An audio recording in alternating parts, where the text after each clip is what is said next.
We begin the epilogue with the ending of a turn and ourselves being besieged by the Thracians.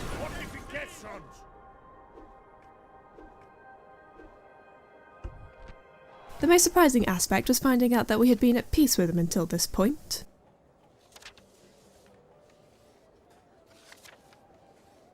Bylazora would have to wait a turn while reinforcements from Thessalonica make their way north.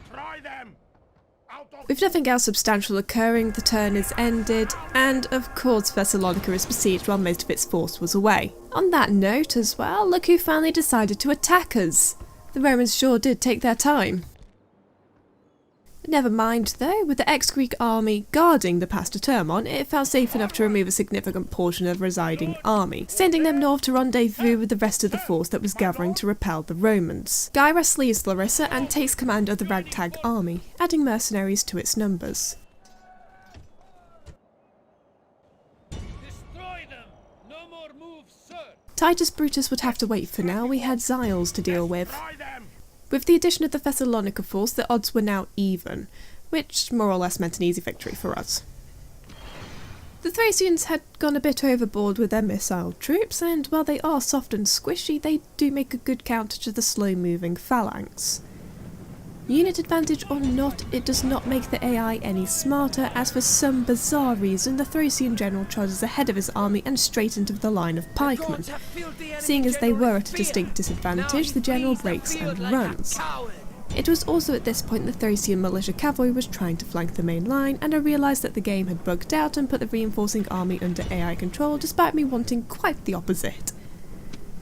The missile troops were sent to take care of the flanking Thracians, while the hoplites made their way forwards to take care of the infantry. A portion of the Thracians split off for the AI Macedonians. So long as they don't kill off Euenus, the AI could do whatever they wanted. My one unit of light lancers tried to do what they could, but there were simply too many Thracians, and eventually they break and the general falls. In a suiting twist of fate, Xiles is caught between one too many pikes and goes to his own death. There weren't too many Thracians that remained standing on the field, and those that still had fight in them were quickly dealt with. To discourage another attempt from the Thracians, their surrender is rejected and their troops run down. The AI Macedonians actually proved to be useful in this instance, sending their light lancers after the retreating men and cutting them down quite efficiently, while the main army meandered after the sprinting Thracians. The enemy show their true virtue. They are not soldiers, only frightened rabbits running from our The last of the Thracians get away, and we are rewarded with a clear victory. A portion of their army gets away, but they should think twice about besieging Bylazora again. For now, the Thracians were no longer a problem, and the Romans to the south needed to be dealt with. The winter comes, and our armies converge on Titus. March! My lord! Forward! Outnumbering his force almost 3 to 1. Well, it's 2.82 to 1, but that doesn't sound as good, does it? Anyways, we outnumbered the Brutii, and they decided that an army of mostly Velites was the way to go. Seeing as the AI did a decent job in the last battle, I decided to let them once more have control over the city force while keeping control of Gyras. A massive hill dominated the middle of the battlefield. Perhaps it would effectively split the Brutii army in half and protect one of our flanks. The army is lined up with the spearmen in front and the missile troops just behind. Units, move out!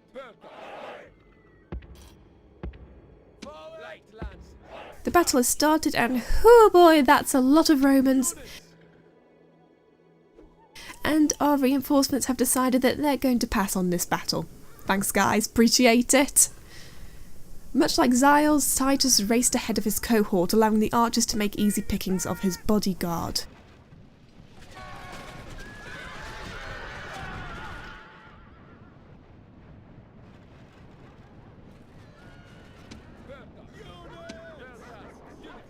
The Roman infantry make their ways to just in front of the hoplite line, the Hastarte starting to throw their pila, so the hoplites are ordered to march into the Brutii infantry, all while our lonesome light lancer tries to skirt around the flanks and take down some of the Velitae.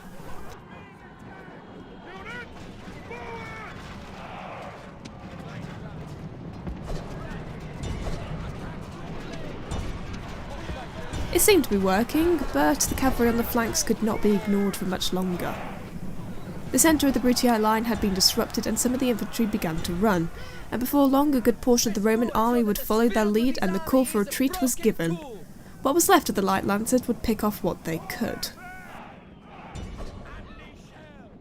The last of the Roman troops make it off the battlefield and we accept the victory. We had lost the lancers during the chase and there was no way the hoplites would make it across the field in time to pick off the last few Brutii. Either way, victory was ours, no thanks to Antigonos. Titus is smart and backs away into the temporarily Roman lands. Gaius gathers what forces he can from the surrounding cities and takes chase after the Roman general. He crosses the border and locks eyes with his target. Though it seemed that Titus too was eager for death, engaging Gaius despite being at the disadvantage. No matter, it saved us movement points for the next turn.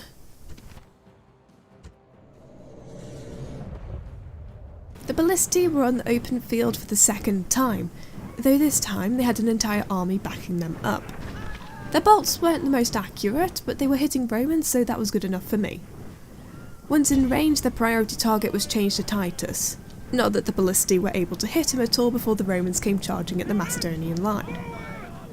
The ballistae had gotten too far ahead of the main line and they would feel the consequences for it. Warhounds weren't the most fearsome foe, but the artillery was slow and it would take time to make it back to the pike line. So the pike line would have to go to them. In the meantime, Titus had the bright idea of charging spearmen and it works out great for him. The ballistae were able to get away and Gaius works on picking off the Roman infantry. But Titus and his cavalry decided that they hadn't had enough of being shot down, so they returned to the Macedonian line.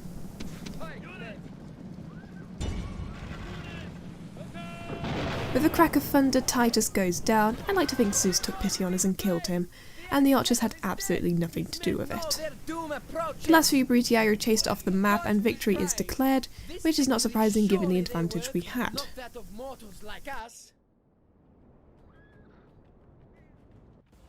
Titus's army had been completely destroyed and the way to Apollonia was mostly clear. The tiny force in the way was quickly sent retreating back to the town, and our trusty ancient-looking young spy infiltrates said town.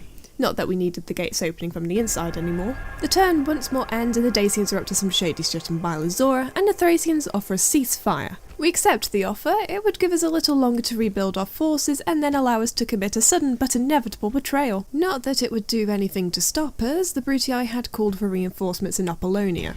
Those extra town watch sure did look scary. Gaius advances on the town and lays it under siege, but he doesn't initiate the attack just yet, as just to the south we had another military force on the move. Sparta had been producing some phalanx pikemen, and Athens some levy and light lancers for a quick invasion of Kydonia. The small army lands on the island and attacks the hiding rebels. The odds were even, but in hindsight we probably should have brought more cavalry with us to deal with the Cretans. The two armies faced off against each other, the light lancers making their way round the flanks, ready to charge into the exposed Cretans.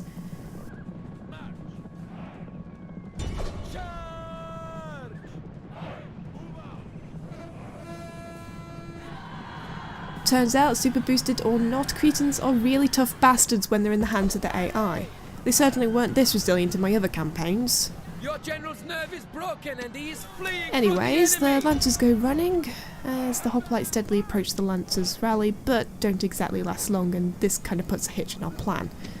Sure, the hoplites can just chase after the missile troops, but in order to get over to them in relatively one piece, they need the defence, which means crawling over in a phalanx, which, as you can see, is slow and the Cretans just run away. At the very least, we catch the rebel hoplites and send them packing, but the archers still remained just out of our reach.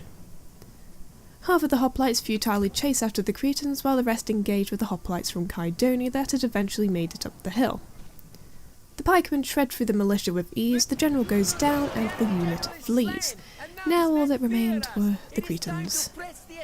The pikemen tried to pin the Cretans between them in the corner of the battlefield, but the archers were too quick and slipped out of their reach and ran back up the hill, joining their militia hoplites that had rallied, and straight towards the unguarded mercenary peltasts. The peltasts had used their remaining javelins on the militia, and all they could do now was wait for the pikemen to make their way back up the hill. But it appeared that the Cretans had run out of arrows. This could work. The mercenaries charge into the Cretan archers, green meets green, and figurative red goes everywhere, seeing as blood wouldn't be introduced until several games later, and even then you have to pay for it. Anyway, it appeared that the mercenaries were doing fine work against the rebels, causing the militia and a unit of Cretans to go fleeing, showing that light lancers may be a garbage unit or the gods were on their side. It turns out we were successful in our extermination and are able to occupy Kydonia with no hassle. Now for Apollonia. Using the ballista, the gates and several points of the wall are taken down, archers covering them as the pikemen flood through the breaches. The town watch and Equite doing little to stop the advance.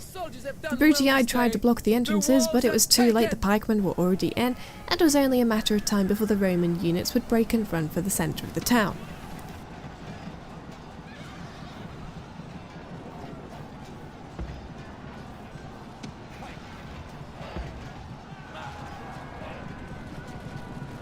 The way now clear, the pikemen advanced to the plaza, colliding with a plethora of green infantry. Slowly but surely the pikemen pushed back and killed the Roman troops.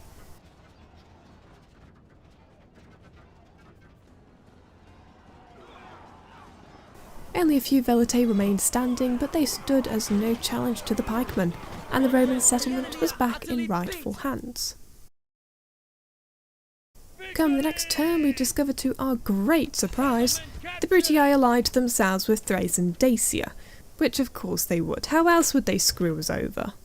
With a small force looking after Apollonia, Gyrus and his force make their way over to the Italian peninsula, eyes set on the enticingly empty Tarentum. To the northern reaches of our budding empire, another army is being constructed. With Doukalos taking the lead, this army would head east for Byzantium and eventually north to hit the Thracians when they least expect it, or at the very least have an army in the area ready for when they inevitably break the ceasefire. With our armies moved, it was time to enter the turn, and of course the lingering Brutii army could not leave Apollonia well enough alone. Gyrus was recalled from Italy, making his way back onto the Greek mainland and lifting the siege from Apollonia. With a spy in his cohort, through Gyrus we were able to spot yet another Brutii army approaching from the north, and lo and behold, Salona belonged to the Romans. We'll have to deal with that little problem at some point, but for now there were some Romans that needed teaching a lesson. The Roman captains would back off in retreat, but all they did was group themselves together, making their elimination a much easier affair for Gyrus. 3 quick skirmishes compacted into one. 2 Hastarte, 2 Velitae, a unit of Equite, and a general. Is this really the best the Brutii had to send as their invasion force? The 2 armies go into battle, and their best is clearly not enough. The Brutii soldiers were easy pickings, and what little remained of the army retreated to the north, with Gyrus setting his course to chase them down. The next winter, a small army made up of the spare troops from the surrounding cities assembles in the valley between the various mountain ranges. Their intended destination Apollonia, to try and dissuade the constant but small Brutii assaults. But they would not reach the town for another few turns, so it was down to Gyrus to backtrack once more and at least try to get the Romans to retreat back onto their boats. Gyrus leaves the stragglers for the approaching relief force and once again makes his way for Salona. Maybe this time he'll make it.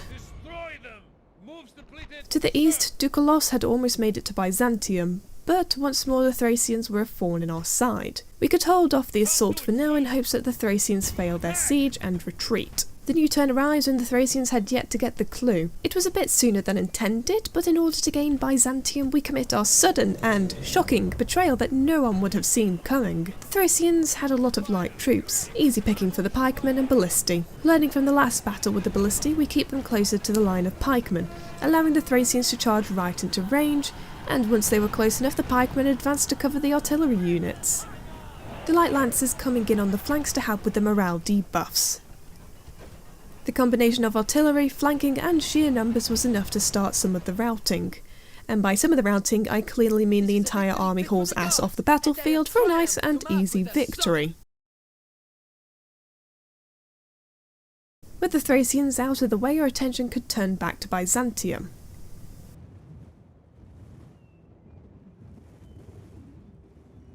Victory and honor!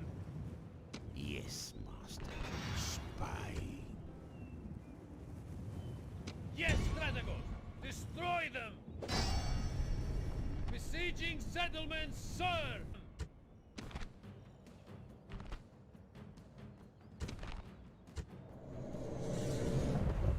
Wooden gates and walls stood no chance against our mighty ballistae, and the city defences even less so against the pikemen. A contingent of 3 pikemen worked their way through the city streets to the plaza, and the last few peasants that guarded the future capital of the Eastern Roman Empire, which is if history had panned out the way it's supposed to. The Macedonians had some strong words against that in that regard. The city is occupied, and winter gives way to spring, and spring gives way to summer, and Gyrus finally makes it to Salona undisturbed by the pathetic Roman naval invasions. 2 family members town-watched and injured Hastarte. Well, the Brutii sure did know how to make this a fun party. With little effort, the gates cave in and the phalanx pikemen begin the slaughter through the streets, heavily damaged units running from the encroaching flood of pikes. The generals throw themselves into the fray and attempt to dissuade the pikemen, but like the many before them in this world and alternate ones, they forget that cavalry have a distinctive disadvantage against spears. I mean, come on guys, it's been in every RTS since forever. With the generals out of the way, all that remained was to chew through the remaining infantry left on the plaza. It took quite some time, but eventually they would all fall, and the Brutii would go back to having 2 settlements to their name. The SPQR must be embarrassed to be associated with them. The city is occupied and Gyrus hires mercenaries to take care of the fledgling city, while he prepares his next attempt to sail to Italy. To the east, Doukalos had also begun moving to his next target, having just crossed the border into Thracian lands when the summer of 253 BC drew to its end. Gydres, probably shocked that we betrayed them before they could, attempt to repel us from their lands. The militia hoplites were very intimidating. The ballistae were once more deployed within the line of pikemen, firing down on the approaching Thracians. The Volksmen charged ahead and were promptly repelled.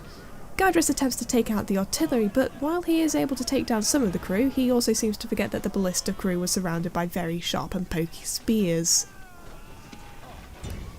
Gydres was pushing through the hoplites and into the artillery crew, which was wholly not ideal.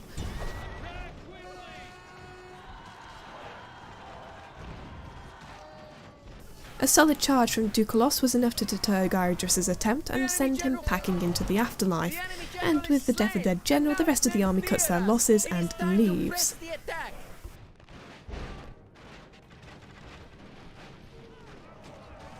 Come winter, Gyrus embarks on his short voyage to Italy, and all being well, he would be at Tarentum's walls in the summer. And Doukalos continues to clear the way to Tylos. He drags another Thracian army to the field, but being the cowardly barbarians that they are, they run away from the fight before a single man has fallen. With the path now cleared, Doukalos continues his travels, and his spy slips into the city walls, anticipating the upcoming siege. Although it appears that the siege will be happening in the summer. And so the turns change once more. The Brutii unsurprisingly besiege Apollonia, and the Thracians take matter into their own hands and attack Doukalos. They outmatched us, but they had brought out their city defence. Most of the army was diverted to deal with the larger city force approaching from behind, the pikemen slowly crawling towards the infantry. The other Thracian army may have been smaller, but they were no less trouble, attempting to flank the smaller unit in place. By now most of the city reinforcements had been dealt with, but they had scattered our own forces and Byzas had zeroed in on the stranded ballistae. Light lancers charged in to deal with the Thracian general, and between them and the pikemen another general goes down, and only a few Thracians still remained on the field, although it appeared that they were more than happy to escort themselves in an orderly fashion from the field. With that, we gain ourselves a well-deserved heroic victory. But it really seems that they want us to have the city, attacking us once more and pulling out the city defence. Once again, the ballistae were nestled amongst the pikemen and seemingly once again drawing over the general into the line of pikes, whom, when coming into contact face first with the pikes, immediately broke. I like to think it was the ballista that took down the general, not the line of pikes just behind. The second army was dealt with easily enough, no different or unusual from our other battles. And another heroic battle under our belt. Unfortunately for us though, just enough Thracians get away to defend Tylos again. In Italy, Gyrus makes landfall and besieges Tarentum, and a little to the east we had our own besiegement to deal with first. The Brutii were approaching on 3 flanks, and 2 of the armies had brought with them a unit of ballista. The cavalry was rushed out of the city to disable the first of the artillery units. If we were able to knock them both out, the battle would be under our control. Soon enough, the crew were disabled and the cavalry continued to pick off the surrounding infantry, and eventually causing a rout. On the western side of the city, the other reinforcement army with the ballista had almost made it to the walls, leaving their artillery behind and allowing the lancers to charge right at them, the equites too late to stop them. With the main risk of the battle eliminated, all that remained was to mop up the remaining Romans, seeing as they weren't leaving despite their only ways of entering the town were now dead. The Romans were persistent, there was no doubt about that, but eventually they would fall beneath us, and it also helped that their general died, demoralising the rest of the Brutii troops.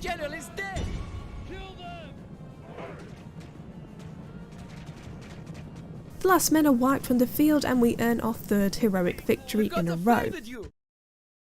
In the background we had a second army being prepared in Bylazora and Thessalonica to take on Campus Gati, and with a couple more turns he would be there. In the meantime we had Tylus to take. Not much remained of the city's garrison, perhaps we would be doing the lone unit of militia hoplite a favour by curing their loneliness with friendly occupation. Either way, we knock open the gates and the pikemen make themselves at home, marching through the city until they came across the hoplites, whittling them away to their captain, who was quite the resilient man, surviving the first kill cam, but unfortunately for him not making it through a second. With that ends our small streak of heroic victories, but we gained a new city, so that was neat.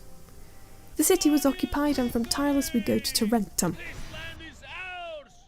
The Brutii appear to have spent all of their resources trying to invade Greece and had left themselves a little bare for city defence. 2 cavalry units and a veletae to defend their capital? Tut tut Romans. We expected better from you. The ballista busts open the front gate and the phalanx pikemen cruise their way on in until they reach the city centre.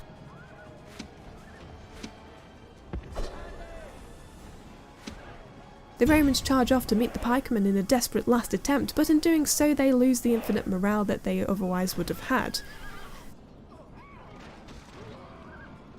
And having been playing for about almost 4 hours straight at this point, I was happy to accept the end of the battle. The Romans didn't seem too upset by our occupation, but we still enslaved them, just in case.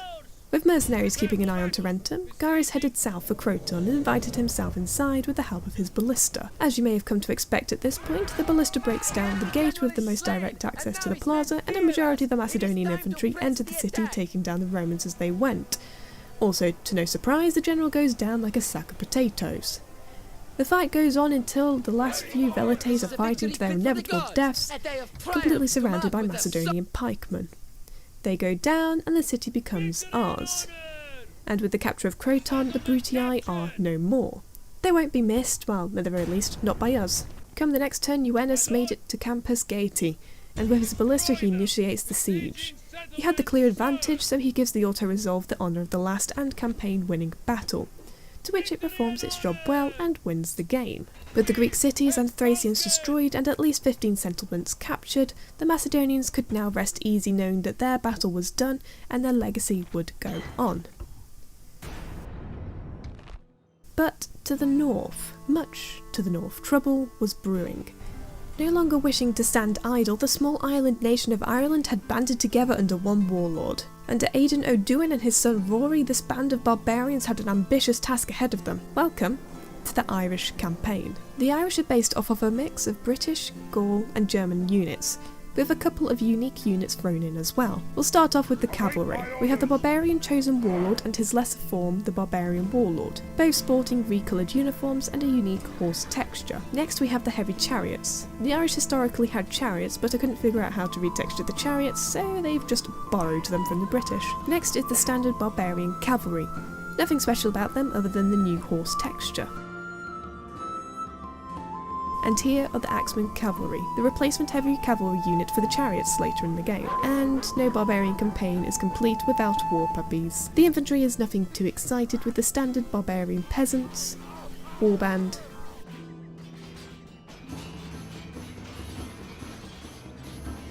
swordsmen,